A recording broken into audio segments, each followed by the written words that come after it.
Hi, I'm Andy Acton. And I'm Chris Strevens. This is Dentology, the Business of Dentistry podcast. So here we are, just me and you. I think in this episode, we should talk about the biggest mistakes that people make when they're buying a dental practice. And bear in mind that most people only will go through this process once in their life.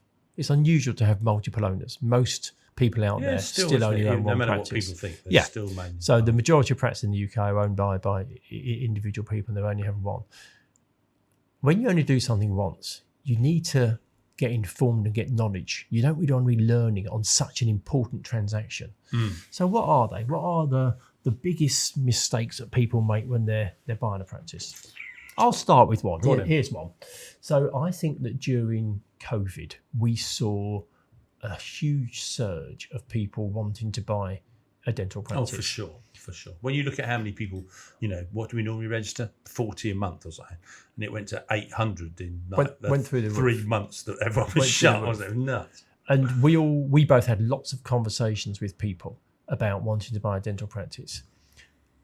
People were not clear about why they wanted to buy a dental practice. They were buying a dental practice through fear because they couldn't work during COVID. They were buying a dental practice because their friend had one. They were buying a dental practice because their parents said you should. They were buying it because they may have thought that from a status point of view, being a principal somehow ranked above being an associate. But I don't think they were clear about why they were going to invest what could be upwards of £1 million in buying a dental practice. And I know kind of the Simon Sinek, know your why thing kind of gets talked about an awful lot. But in this context, I think it's really important that people do work out for them why owning a practice is important. Yeah, I think it's right, because the thing with buying a practice is you're buying a business, aren't you? And it's a lot of moving parts. It's a lot. It's what was that when we used to talk to people about when we did a seminars about, I think, owning a practice, and that we had you're going to be sales director, marketing director, HR director, ops director, finance director, managing director, quality control, husband or wife. You might be a father, mother. You've got parents to look after. You've got all these things to do. Oh, and you've got to be a dentist, which takes up 95% of your day. So I think when you're thinking about buying, you've got to think about your life, because it's not something you can sort of dip in and out of. You don't get more time, do you? No, it's a big undertaking. Yeah, it's a big undertaking. It's nuts. I think knowing. I know it's a bit corny, isn't it, knowing your why, but I think it's so important. And I think if you just kind of say, well, you need to know why, that's kind of half of it. I think kind of trying to put some colour around what it looks like for you is the important bit, because that phrase gets bandied around a lot. Definitely. And the truth is that lots of people never actually understand what it is they want to do or why they do it. They almost have to write down a list. Yeah. I mean, I would always advocate, almost like writing down stuff. Yeah. And sort of, because then I think the danger is, and if you don't, you always answer the end question positively. And sometimes maybe you need to ask other people, what am I like under stress? Well, if you're pretty bonkers and you don't cope with it very well, then you either need to change that or don't buy a practice. It might not be for you. What other ones, I think? I think potentially buying it in the wrong place.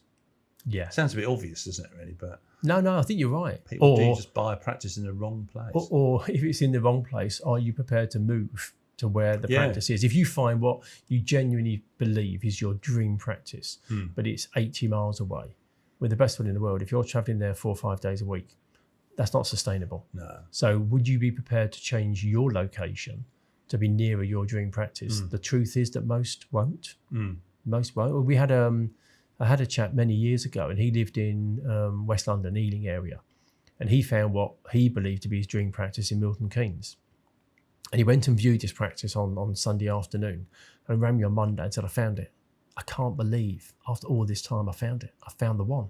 I'm like, where was it? And he said, it's in Milton Keynes. I said, amazing. I said, have you been to view the practice? He's like, yeah, I've been there. It looked really good. I said, when did you go? He said, I went on Sunday afternoon. I said, oh, brilliant. I said, do me a favour. I said, book off Wednesday morning or Thursday morning. I said, and leave home about 7 in the morning. I said, go to the practice and see how that works for you.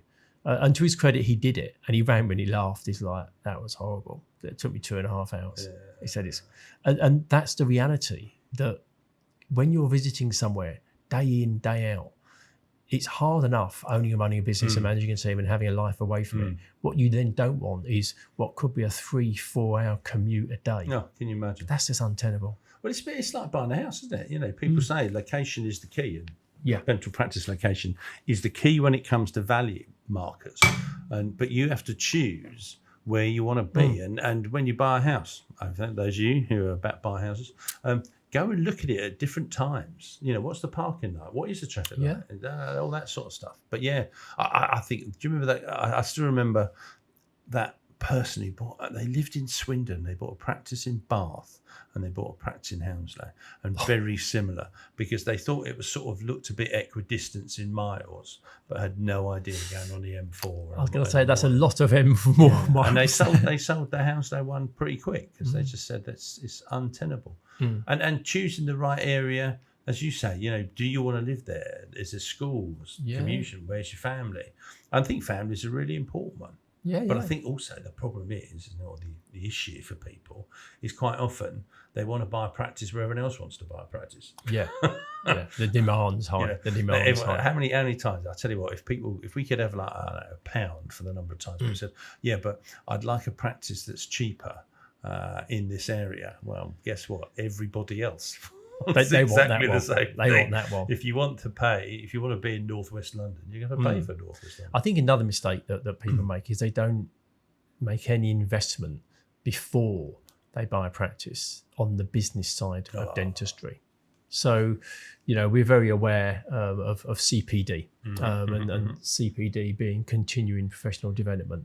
But for me, it could be clinical professional development, because I don't see that many people investing in the non-clinical side of things like leadership, financial management, managing people, and to do some. There's 3 of them. Well, I was going to say the list goes on. Those were the kind of the big ones that come to mind, and you think if you could just do some foundational learning, just to understand what it looks like to be a business owner and the challenges you have, that will set you up so well, because up to that point, you've been a dentist, a clinical dentist, which is no mean feat in its own right, but that doesn't necessarily prepare you well for owning and managing a team of people. Well, especially if you think about it from the financial side, you know, you're going to spend in probably a reasonable amount of money, which means you're probably borrowing a reasonable amount of money, whether it's from a bank or from your family. But obviously from your family, it's not a loan, it's a gift, isn't it? So they just let you know if you approach a bank.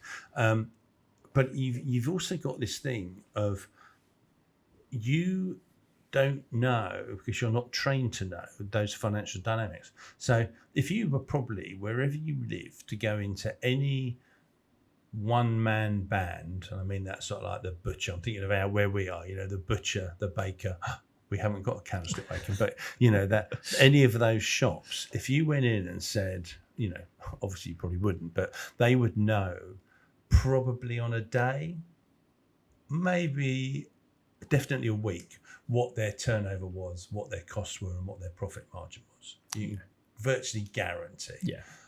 Dentistry, you don't know. You're spending, you know, huge amounts of money, borrowing huge amounts of money, repaying back huge amounts of money, but you don't really know how those dynamic works. And I think, as we've seen, if you know, it's a bit like, isn't it? I don't know. This might be a really bad analogy, but, you know, if you do rally cross in your car, there's a bloke in the car saying, left-hand turn 200 metres or whatever it is, isn't it? Does he talk like that? So he does. They all talk like that, actually. It's amazing. I think they go to special navigator school to learn to speak like that. But you know, don't you, that road is going to go 200 metres left. So therefore you prepare to go in advance 200 metres. Yeah. Whereas I always feel in dentistry, business-wise, there is no navigator.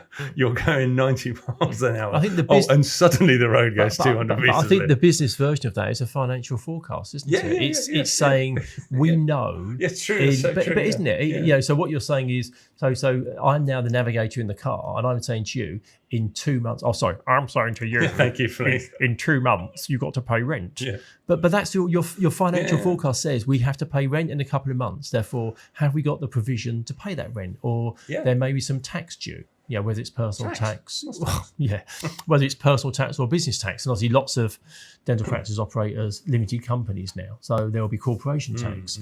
So it's just being aware that the financial control is in place and it's being managed. But even going back to the personal tax thing, which so many people, and I hear it time and time again, and so are you, where, particularly younger dentists, when they've qualified, they're earning money, they're enjoying themselves, and then suddenly this letter turns up in a brown envelope from somebody they've never heard from before, demanding money. And it's called tax. And it's a wake-up call, because every January and every July, you've got to pay your tax. And that catches associates out. When you're an associate and you're just responsible for your income and your tax, first couple of years, lots of people get caught out, they catch up quite quickly and they know how it works. But if you buy a business and you're not aware of the taxes that are coming and making provision for it, suddenly you're kind of out in the cold. You need to fix that problem quite quickly. And also, people will say, we can borrow money for that, that's fine. And the answer is, you can borrow money for it. But it's a bit like crack cocaine. Not that I've ever done crack cocaine, but, once you're on the borrowing money to pay your tax, you're never able to store up value. So you're probably now doing this virtually all the time. So there's a cost you're paying, because guess what? That won't be cheap. It won't be at Wonga, 12,000%, but it's a cost that you could avoid by understanding business a bit more. And it goes back exactly to what you were saying, that you buy a business and you're sort of like, it's all lovely. But it would be really good if you knew more about what you were doing. And we talk about, stress and pressure. Stress and pressure comes from being asked to do things that we're not comfortable doing. This week's episode is brought to you in partnership with Ultimate Dental Business. We know as guys who have supported dentists for over 25 years and through hosting this podcast that building business skills in dentistry is vital. Time and again, we hear from dentists who tell us that they find the business side of dentistry the most challenging. And we know that stress and pressure comes from doing things we don't feel well equipped to do. That is why we are delighted to be part of Ultimate Dental Business, the new dental business hub delivering top-tier business training for dentists. Founded by Dr. Brad Thornton and Dr. Krubel Shah, Ultimate Dental Business is a response to the lack of robust dental business education currently available. Through our effective collective discussions with dentists, it was clear they most needed good structure and effective guidance to give them the knowledge and tools to be successful dental business owners, and to create a business that serves them rather than the business that takes all their time and energy to keep going. To find out more about developing your own business education, click on the link in the show notes or go to ultimatedentalbusiness.com. So owning and running a business in the early days will be stressful and there will be pressure. So the more you can try and depressurize it and de-stress the situation by having the knowledge before you need it just makes sense. And also you've got the time. As an associate at the moment looking to buy a dental practice, perhaps in 2025, whilst you might not think it, you have way more time now than you will have when you're a practice owner. So utilising that time to build some skills that are going to aid you when you're in a practice is going to put you in a good place. Even if you then don't end up buying a practice at some point, you will be a more valuable associate as a result of understanding more about business. Definitely. Just what just struck me there, it just made me think about that. These motivational speakers, and there's that one, isn't it? Pressure, because if you have pressure, that makes diamonds. That makes diamonds. And I'm pretty sure that there's that thing that if it makes pressure and there's either too much pressure, it shatters as well. Or if there's not enough pressure, you're coal.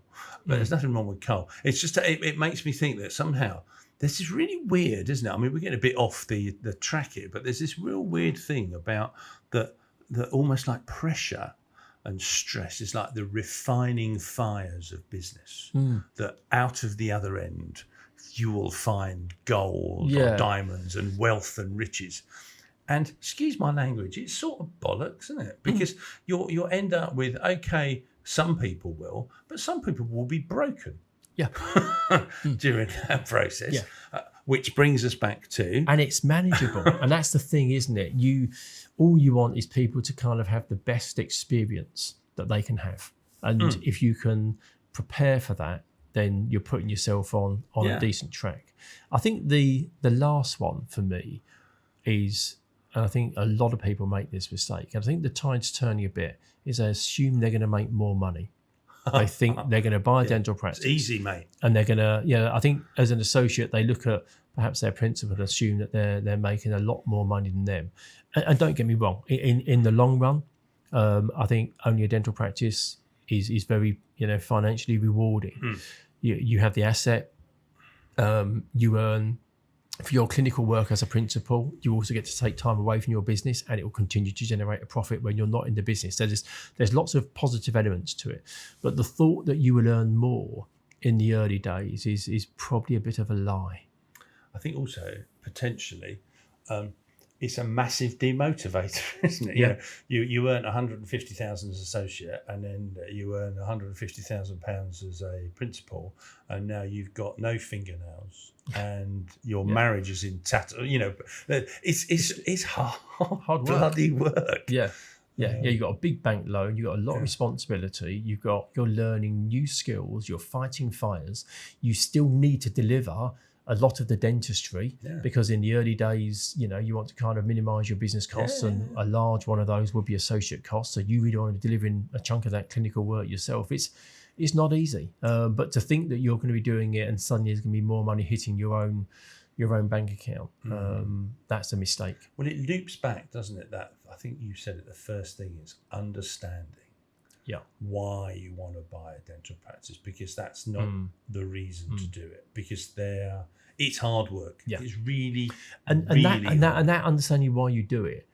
I think when things are going well, you often don't pause and reflect on that because you're just going forward and everything's fun. If you're having a crappy day, it gives you something to lean back on. You can lean back on and say, right, the reason I'm doing this is because I want to build something for the future of my family, or I want to build something that I'm proud of in my local community, or whatever it is. And in those moments when it's hard, you can kind of be like, I need to remind myself, this is why I'm doing it. Yeah. And it just gives you the energy to kind of propel forward. And it's not wrong, is it? Because we all have different versions of what we want. Oh, yeah. But it doesn't mean anyone's wrong. No. But it's actually getting it. Otherwise, if you want to buy a practice, we might be putting you off. But, for us, we've seen 25 years worth. This is just Andy and I owning our business, that so many people buy or want to buy for the wrong reasons. Yeah. And sometimes, in most cases, they muddle through, but we do get practices where people have bought and they sell because they just